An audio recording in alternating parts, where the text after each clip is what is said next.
Many of our listeners might appreciate the value of taking a stroll. Maybe you walk your neighborhood or the river trail in Saskatchewan. Maybe you like walking to work or school. And the act of walking likely changes and perhaps deepens your connection to these areas. But what about people who choose to walk in rather unlikely places?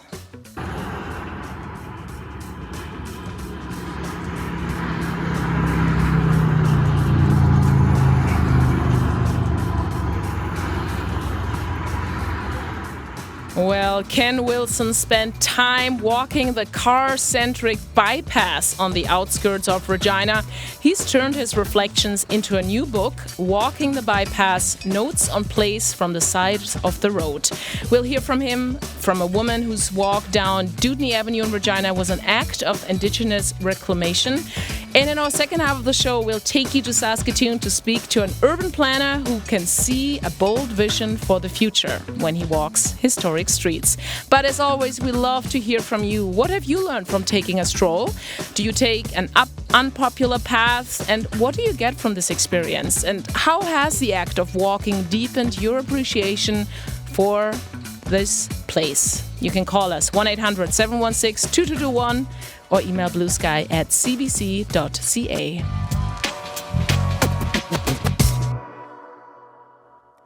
Ken Wilson is an assistant professor in English and creative writing at the University of Regina. But during the pandemic, he embarked on an ambitious, if not a little strange challenge. He set out to walk the bypass around Regina and see what he could learn about the highway in the process. Ken's new book is available now, and he has a book launch in Regina later this month. But today he's here with us to tell us more. Hello, Ken, and thanks so much for joining us on Blue Sky. Hi, thanks for having me here. Ken, our Regina listeners, of course, will know what the bypass is, but for people who are not from the Queen City, can you describe the Regina bypass for us? What is it? It's a freeway that loops around the southern and western parts of the city. So it starts on Highway number 1 east of Regina, and then it loops around to the south, comes up, goes past the Global Transportation Hub, which was the ostensible reason to construct the highway in the first place, and then goes up to Highway 11, where it ends. And it was kind of a politically contentious project. Why is that? There were some land deals around the western side of the highway and the Global Transportation Hub as well that CBC reporter Jeff Leo, he investigated this thoroughly. They looked kind of strange. Those land deals were referred to the RCMP in Manitoba, who declined to press any charges. So the story just kind of ended. But nonetheless, there's still this sense that something odd happened there. And the way you described the freeway earlier, how it goes around Regina, we heard a little bit of a sound in the intro there. You know, it doesn't really sound like a great place to take a stroll. So what made you want to walk this place?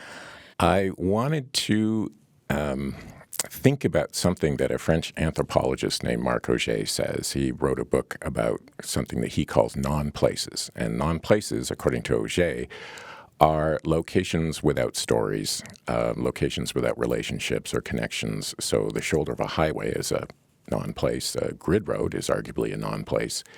An airport departure lounge would be a non-place, fast food restaurants, that sort of thing. And I wondered if there is such a thing as a non-place. When we are in a location, we will start to acquire stories or develop stories about that I'm going to say place. So if you work at the airport, for example, you are going to learn things about the place where you work, right? You will have stories about things that have happened to you, or this particular door sticks, or remember that time that the flights were canceled and people slept on the carpet here. I wondered if that would be also true about the bypass. So then the only way to test that would be to go out and walk on it. So I walked around the bypass. I also, to get ready for that, I walked out to the bypass to the west and the east, the north, the south. And I also walked out to look at the Global Transportation Hub because that's kind of the reason that the highway was built. So, as you were walking this non-place, how or did it become a place for you while you were walking it? Did that change for you? It did. I think what happened for me was that there was like a circle of place around me, and as I walked along the shoulder of the highway, I did experience the area around me as place, and then it kind of disappeared as I passed. It's a 44 kilometer, the bypass is 44 kilometers long, so that is a very long strip of territory to develop an ongoing connection with, right? I can't promise that I did that, but temporarily, I think I did. I think it did turn into place for me. Remind us quickly what your route was and how you chose it. How I chose it. I decided I would walk clockwise. So I walked we live in Cathedral in Regina, so I walked out to Tower Road, which is one of the places where it's very close to the big interchange where it meets the old Ring Road, or the old number one. So I walked out to Tower Road, and I walked in a long loop up to Highway 11, and then walked back down Highway 11 into the city. Took 2.5 days. And as you touched on how it changed for you, but what kind of, I guess, were you learning as you were walking along there, besides the changing of the feeling of being more than a non-place? I learned a lot of things. I learned actually that at that time there was not as much traffic as I would have expected. I learned a lot of cyclists use the bypass because the shoulders are very broad, and if you want to go on a 44-kilometer ride, that's a good place to do it. I learned that there is not a lot living around the bypass, and not a lot of animals or insects. There are grasshoppers and flea beetles, and I heard a lot of crickets in the canola fields. And there were all kinds of these little caterpillars, like woolly caterpillars that kept trying to cross over from the ditch into the median or back. And I would worry about them because they don't move very fast. And I would think, well, you guys are going to get run over. I learned that there's not much litter. And I decided that there's like an equation that litter accumulates according to the number of vehicles that pass through a place and the amount of time that a highway has been opened. And at that point, the highway had been open a little less than a year. So, but there was some, and some of it was very strange. Single shoes. I always see single shoes when I'm out walking around, and I don't know who's throwing their shoes out of their cars. There was this was during COVID, and there was a little spiked ball that looked like a model of the coronavirus. Odd things like that. And I want to just give a shout out to our callers. We want to hear your stories and experiences as well. As we are just learning from Ken what he has learned on his walk. What have you learned from taking a stroll? Do you maybe also take unpopular path? And what do you get from those experiences? You can call us 1-800-716-2221 or email bluesky@cbc.ca. And I'm curious, as we talk about learning, what did you learn about the Global Transportation Hub during this walk? There wasn't much happening there, but that could have been the pandemic. I learned that at that time there was a lot of empty space. Some of that space has been filled in the 5 years since I did these walks. But it's very big, and there wasn't a whole lot going on. And that kind of surprised me, to be honest. Before I get our next guest into the conversation, you mentioned the vehicles driving by. You also mentioned that you saw more cyclists than that you were surprised by that.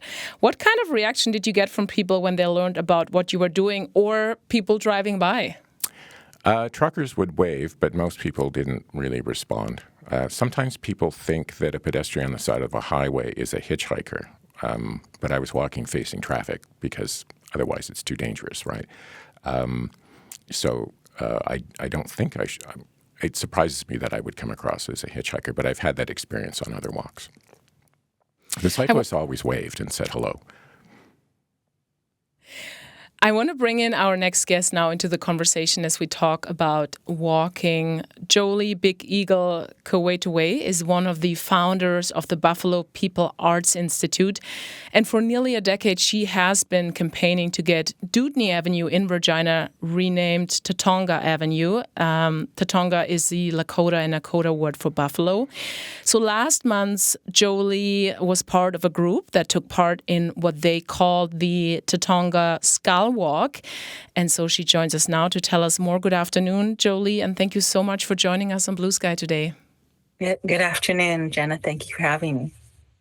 I want to, Jolie, get it right into your experience. Can you maybe tell us what a skull walk is? Well, it isn't something that I believe has happened before.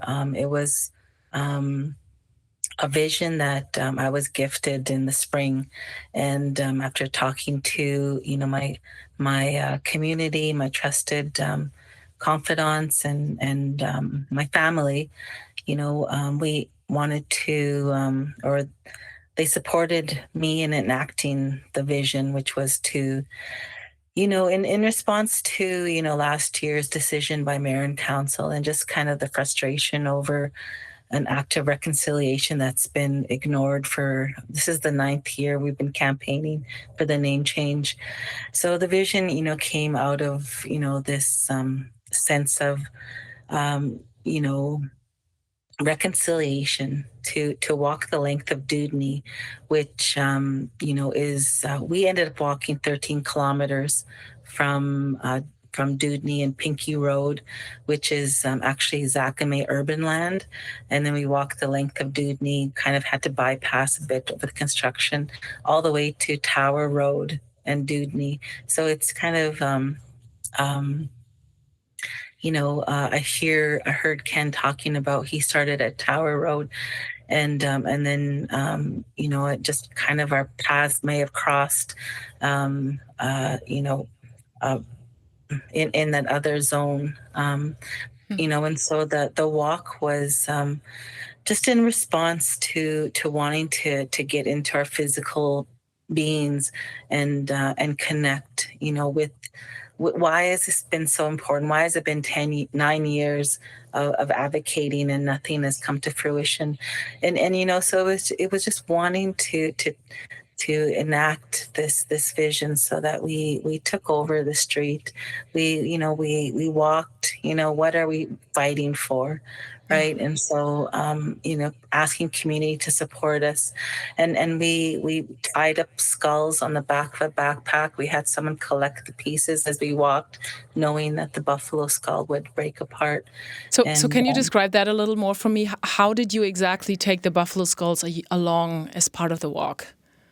So one of my friends recommended I get, a backpack or a mountaineer backpack, and I could tie the skulls, to that backpack and connect the skulls, to each other. And we tied 13 skulls together to be able for people to wear the backpack, to be able to enact that ceremony of, reconnecting to that buffalo identity, that buffalo spirit, in this truth and reconciliation is there's, there's decolonization and there's indigenization, and as an act of indigenizing our space, indigenizing, this street that goes through the heart of Regina.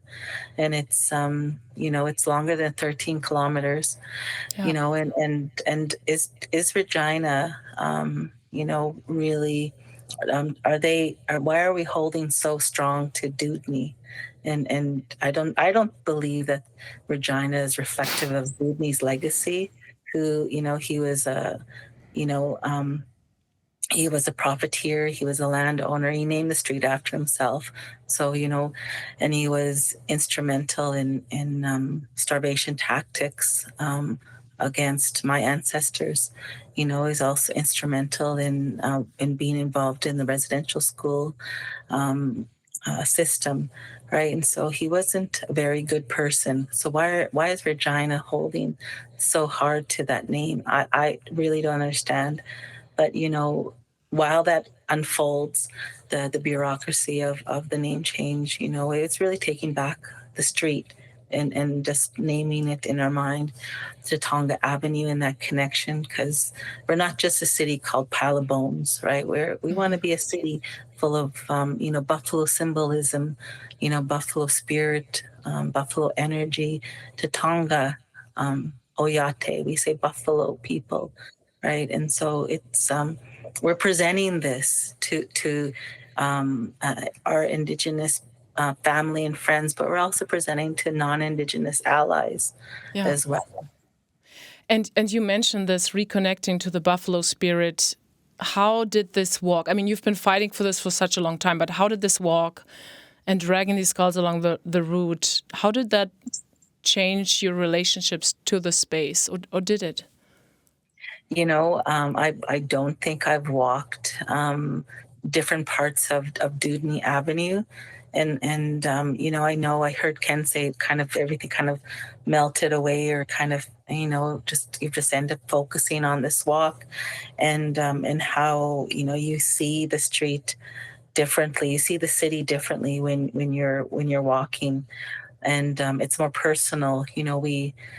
It's about connecting really to the land, and the land is pavement. The land can be manicured yards, but when you take away that, it is still, the land, treaty for land, right? And so walking, that act of physical walking, and is important to feel within our bodies, to be able to understand, to make that connection from our heart to our mind, right? Because sometimes we're too much in our head, and we're Yeah. not connecting enough with our heart.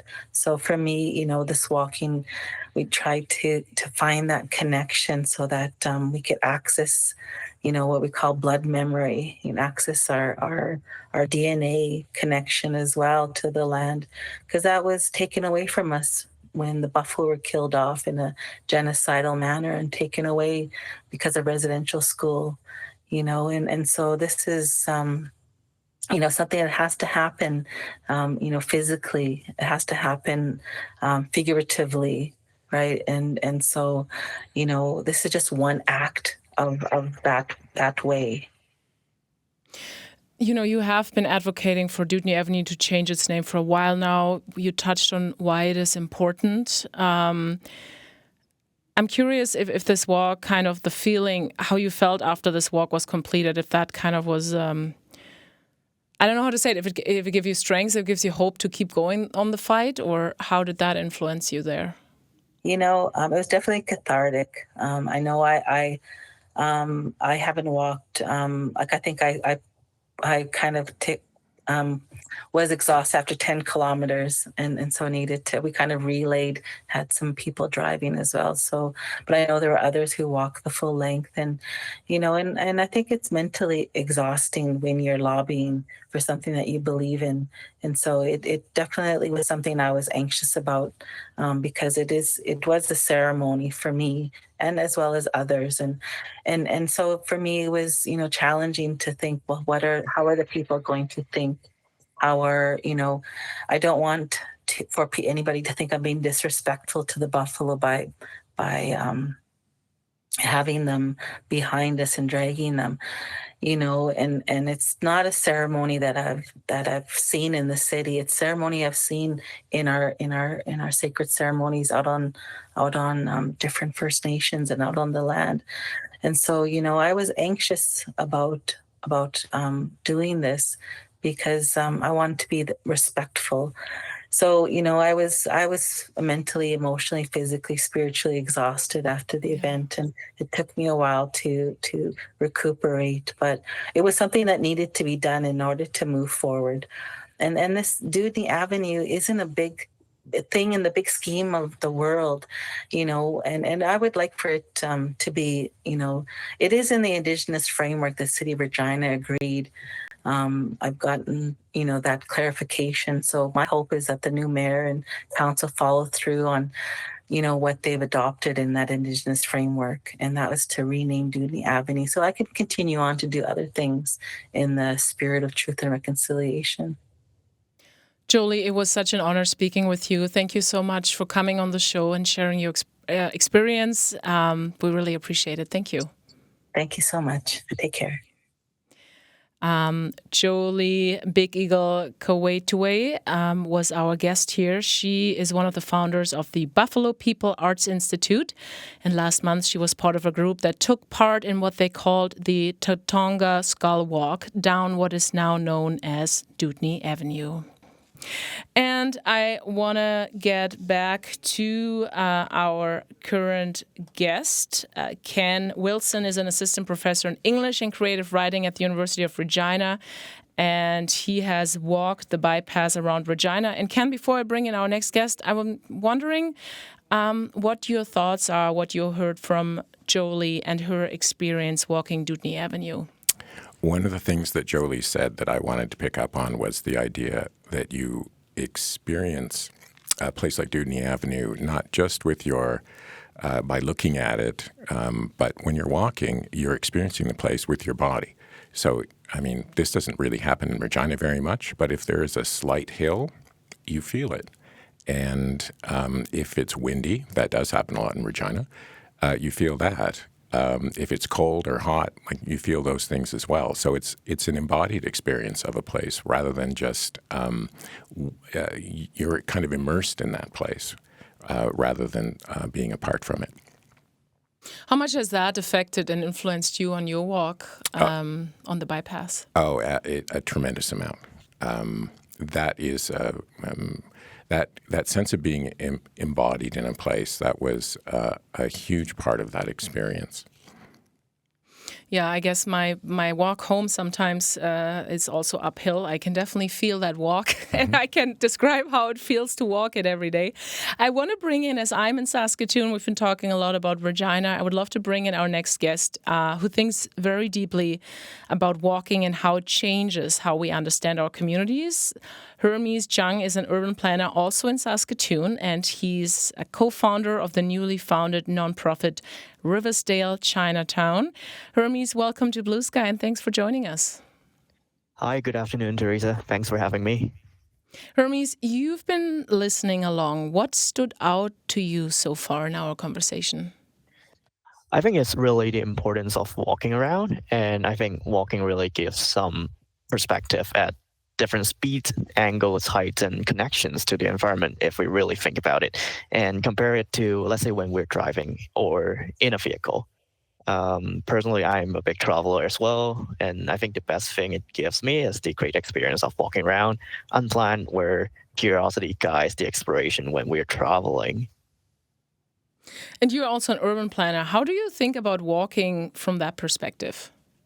From an urban planning perspective, there's a lot of theories that some of them I'm wanting to share today, but also I try to analyze why we feel curiosity and exploration when we're looking up. And there's some psychological research on that. And when we look up, we notice more of the facades and more of the new details that we might subconsciously ignore on a day-to-day basis, and kind of bridging it into how alleys and other places are not designed for walking. Some interesting theories in urban design that I want to share today, coming from the book, The Image of the City by Kevin Lynch, who is a really influential urban planner. Lynch identified a couple of key elements that help us inform the mental images that people have on cities, which are paths, edge, districts, nodes, and landmarks. Each of them plays an influential factor in our walking experiences. And although we might not be realizing these elements specifically, we're surrounded by them on our day-to-day experiences. And walking really gives us the opportunity to appreciate these elements of design. Our producer, Nicole Huck, says she loves walking alleyways. She finds them better to walk with small kids because there's less traffic. Often there's interesting murals. When I'm dog sitting, I love that too. I feel safer with my dog. There's a little more nature, it seems like. What's your take on those alleyways? Are they maybe underwalked and overlooked? I think definitely. There's this huge emphasis in our school here in Saskatoon, where we train planners on how we could rethink back alleys. They're often seen as unused or underutilized. Right now, they're mostly for garbage collection or parking. But although we might not be thinking about it, there's definitely ways to make it more welcoming and to further utilize the space. One example I think of is the Fantan Alley in Chinatown, Victoria, and which they utilize the alley with boutiques facing inwards and have been there since the early days of Chinatown. It is a really welcoming place with different urban design effort that has been done, such as improved lighting, themed public art, and making it a better and more welcoming space and evolving into a cultural destination where people are comfortable visiting. One of the big challenges we're facing right now is that people might feel a little bit unsafe on going into the alleys, or there's just nothing to be attractive to go into. We also see there's some attempts in different pop-ups such as Nuit Blanche as well, drawing people and activating the alley, making them attractive places to be. I think those are some really amazing attempts that we could look into as a city as a whole and as a community. Just try to stay open-minded to go into alleys, and you might find some exploration as well. Yeah. I just want to quickly remind people that if they have questions or if they want to share their walking experience, they can call us 1-800-716-2221 or email bluesky@cbc.ca. Hermes, you gave some great examples, and I'm wondering how creating a maybe more walkable community, safer walkable community, how can that change the way people interact with the space around us?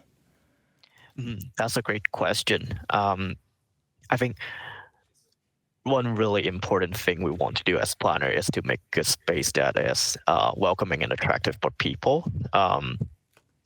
We do recognize there's some mental and physical health benefit when people walk outdoor more.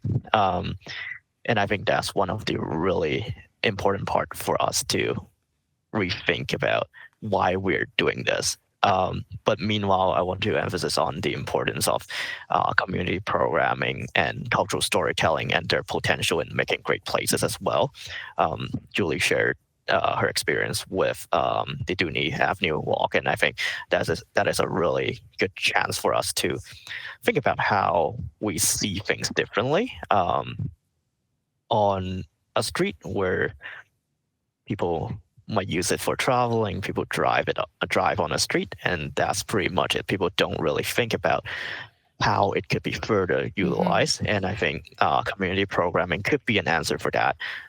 Previously in our Chinatown project, we were leading a Jane's Walk, which we gave a tour in the neighborhood of Riversdale in Saskatoon, introducing some key landmarks and connecting them to the history of Saskatoon, the history and experiences of early Chinese Canadian, locally and nationally, and how our Perry City contributes to the establishment of the early Chinese Republic. So it is really interesting when we dig into the history, and a lot of the time you will find yourself in that mood and exploration when you're walking. I saw Ken nodding a little bit there, so I want to give him the chance to jump in. Ken, what is your take on what we're just talking about? It's the speed. When you're driving through a place, you're going too quickly to really experience it, and you're inside the shell, right, of the vehicle. When you are walking, and it takes so much more time to get anywhere, you have that time to experience the place more fully. I want to bring in a guest quickly before we continue our conversation. Alex Auler is on the line. He has lived all over the world, from Scotland to Siberia, Arizona, and the Arctic. He's an anthropology professor, and so when he and his family moved to Saskatchewan during the pandemic, he started walking the grid roads of Saskatchewan. So he's on the line now to tell us more about his strolls, and maybe we can compare how all those different walks, what they have in common. Alex, welcome to Blue Sky. Thanks for calling. Yeah, thanks for having me. This is wonderful. It's great to hear from everybody and their experiences of what it means to walk today. Yeah, we've walked the grid roads quite extensively, but we've walked all different places as a family. I've walked them alone. I've run them. And Ken just mentioned, being trapped in a metal box, referring to vehicles. That makes me think of Paolo Soleri. He was an Italian architect in the United States, and he really had an issue with vehicles and was very much pro-walking and tried to design cities that were absolutely walkable. But he said something like, why do we need 2,000 kilograms of steel to transport 200 kilograms of flesh? And I think that's a really interesting point, because by walking, whether it's grid roads or wherever it is that you're walking, you're not in a metal box. Your skin is the bag that contains you, and your skin allows you to interact with the elements. I'm a sensory ethnographer and anthropologist, and so I do a lot of multisensorial research, and that pays attention to scent, to smell, not just to sight, but also to touch. And this morning I was walking to work, and the wind is blowing. I can feel the wind on my skin, and I walk on this soft soil that has grass in it, and it rained a lot, and then it snowed over the weekend, and now the ground is all soft. And you wouldn't feel that. Even on a bike, you wouldn't feel it as much, right? But when you walk on it, you feel that wind. You hear that sound of the wind, of the leaves rustling. And so you're really fully immersed. I don't think you could be more immersed in the environment except to walk. And Alex, I'm very curious about your grid road experience. I love how you're really describing how you're in the place when you're walking, how you're feeling it. What did you specifically get from this experience walking the grid roads in Saskatchewan? Yeah, the grid roads are very unique, right? I don't know where else we have grid roads like this in Canada. I moved here from BC, and in BC we have amazing logging roads, thousands of kilometers of logging roads going through the forests. And those are an experience unto themselves, but they're very different from our grid roads. The grid roads here in southern Saskatchewan are straight, right? As flat as the surface of the earth and as straight as you can look along the horizon. And that's fascinating because in BC, often if you walk through a forest or a valley or through the mountains, you're just, you're inundated by impressions. There's so much to take on, to look at, to experience. And then when you're thrown onto a grid road here in the prairies, it's for somebody coming from the coast or from BC, it's like, whoa, there's nothing, which of course isn't true because it doesn't matter where you are. The world is equally sensorially full always. But I had to, really pay attention to things that I considered details in the past and that are major in the prairie. And it's not just the sky that stretches all over you, but it's the seasons, paying attention to the seasons. So walking down the grid road in winter is a completely different experience, obviously, than in summer. In winter, you pay attention to little stones, little rocks, little pebbles sticking out of the gravel, and the snow that falls on them. When the wind blows horizontally, it grows this straight line of snow on the gravel road. And there are hundreds of thousands of these straight lines. If you photograph them in black and white and increase the contrast, you think you're in a moon landscape. It's a place like I've never been before. Well, that's just winter, There's one little thing to observe in winter if you're on foot. So you've kind of made your case why you love walking and kind of why you take it over the experience of being in a car. But what's your pitch? I mean, you touched on winter. We are exposed to the elements. It can be windy. It can be cold. And yes, it can be great to feel the space, but it can also be really hard. What's your pitch for people to follow your lead and go and explore places on foot, maybe even gravel roads? Yeah, I mean, my pitch is walking is all about paying attention, right? You need to pay attention. You don't want to get run over. You need to be careful. Obviously, there are risks involved. Grid roads are often very long, endless, in fact, and you want to be sure that your vehicle is not too far, that you can make it back to the vehicle. There's no shelter, no trees. So in summer, that can be hard, in winter as well, or if it rains. There are lots of things to consider. But my pitch would be to expose yourself to an environment that you think is empty. There's nothing there. And if you pay attention and if you slow down, if you calm down, if you start to listen, you realize the place is full of impressions, full of attempts to connect with you. The landscape is reaching out to you if only you pay attention. And walking allows you to do that. I like walking through the alleys for sure in Regina, but going out on a gravel road with fields to the right and the left of you, and just the sky above you, it forces you to focus on what seems to be few things, but things that are full of attention-grabbing, things. And so that's my pitch. Sometimes less is more, and the grid roads are a great example of that. Alex, I really appreciate your time and sharing your experience with us. Thank you so much. Yeah, thank you. Alex Oler is an avid walker and anthropology professor at the U of R. I want to share an email from Stephanie. We've talked a little bit about the feeling when we walk, feeling the place and what it does for your body. And Stephanie writes, I'm originally from British Columbia and my body grew up walking up and down mountains. When I moved to the prairies, my body responded by pinching my sciatic nerve.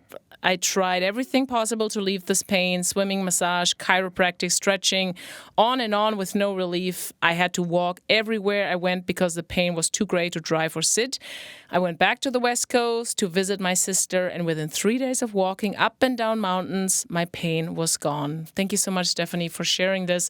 I want to give you both Hermes and Ken the chance to respond to that experience. And I don't know, maybe you had similar ones walking or heard about this. Hermes, starting with you.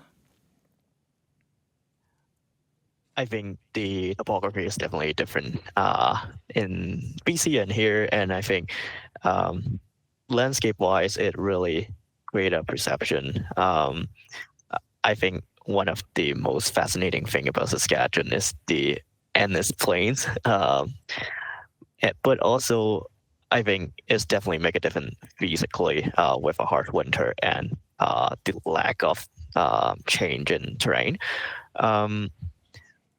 And I think there's a really good point on the emptiness and less is more. And just want to bring in another set of perspective that how we could rethink about space that we think is occupied or empty. It reminds me of a project in Toronto called the Bentway, which is a public space right underneath the Gardiner Expressway. It is being redesigned from an empty space to a public park where people could do public events in the summer, and it is a skating rink in the winter. So just something for us to rethink about how spaces could be perceived as well. Yeah, you wouldn't think as under the expressway to be a nice place to hang out, but look how it can become a place where people might go for relaxation and enjoying. Ken, what are you taking away from the conversation we just had? I feel like this theme of feeling a place when you walk it and really being in it, that seems to be something that keeps coming up.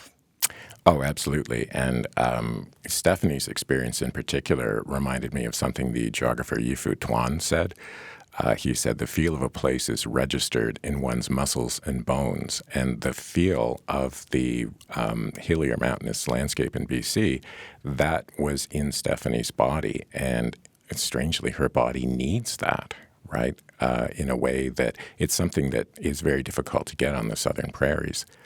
And Alex, his evocation of the sensory engagement involved in walking was, marvelous. I didn't know there was a skating rink under the Gardiner. I remember when I lived in Toronto going to see theater performances under the Gardiner. And I know that periodically people talk about taking the Gardiner down. I wonder what would happen to those kinds of spaces if that were to happen. I guess they would just disappear.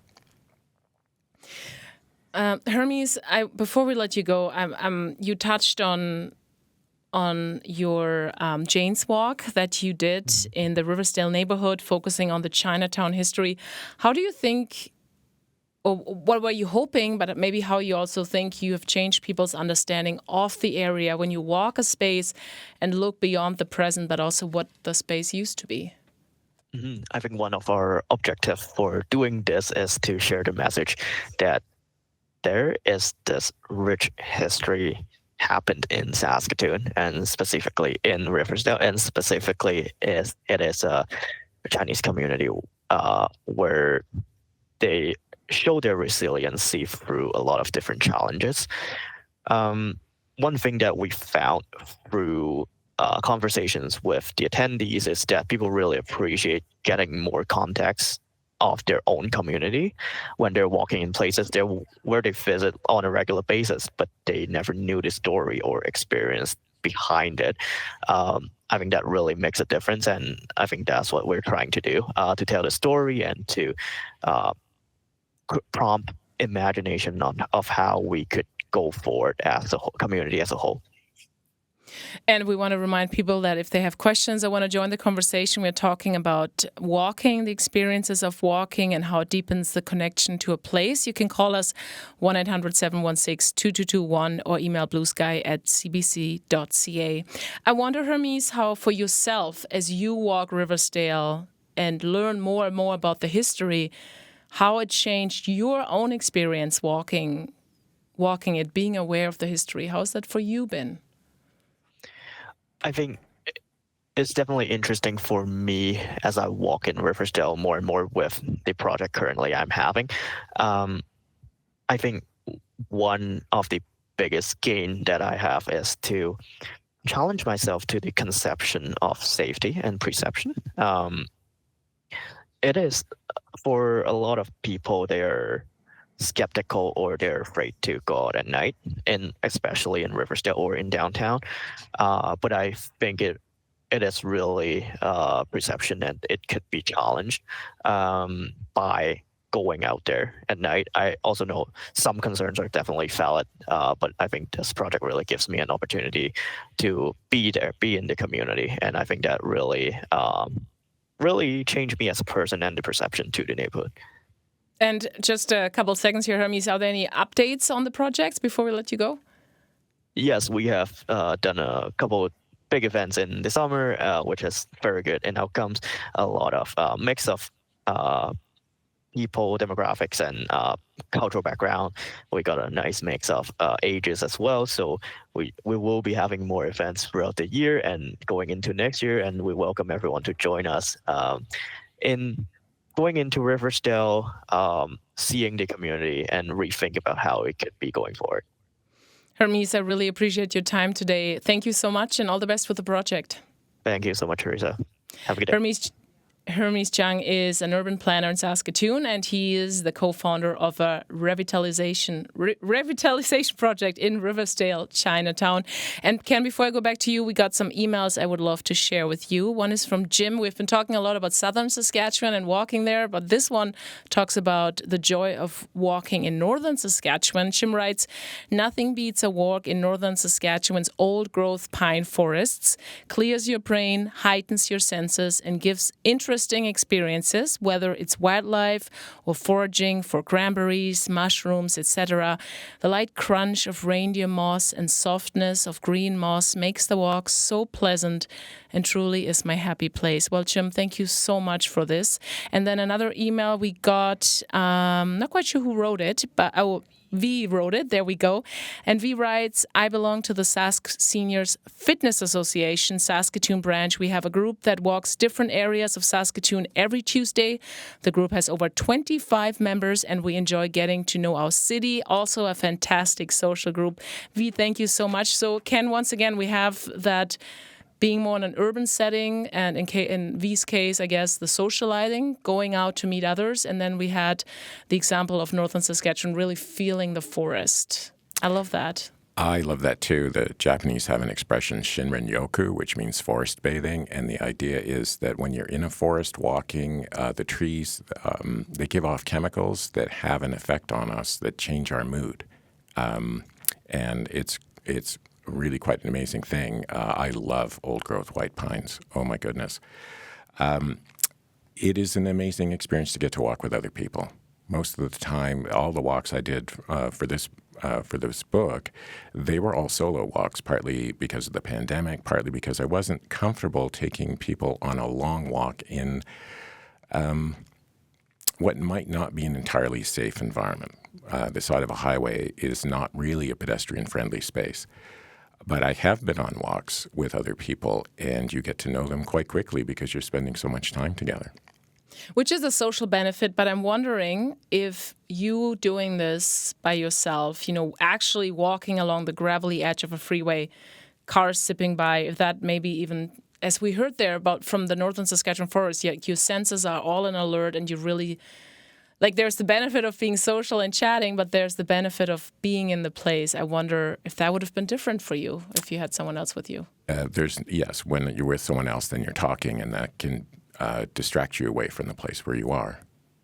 But that's not necessarily a bad thing. It's just a different thing. How would you say the connection, and we've touched on that, I just want to bring it back to this piece of land that you walked, has changed from before to once you had completed it? I think I learned to look for different things when I'm in a place like that. And one of the things that I wanted to think about, was the Plains Cree word wakotowin, which means kinship relationality. And I was really interested in trying to figure out if you can understand that in such an unlikely place. And I'm still trying to figure that out. And if people want to learn more, Ken, they can go to your book launch event happening on October 30th. Thank you so much, Ken. It was a pleasure having you on the show. Thank you very much. Ken Wilson is the author of Walking the Bypass, Notes on Place from the Side of the Road. The book launch happening later this month at the Regina Public Library.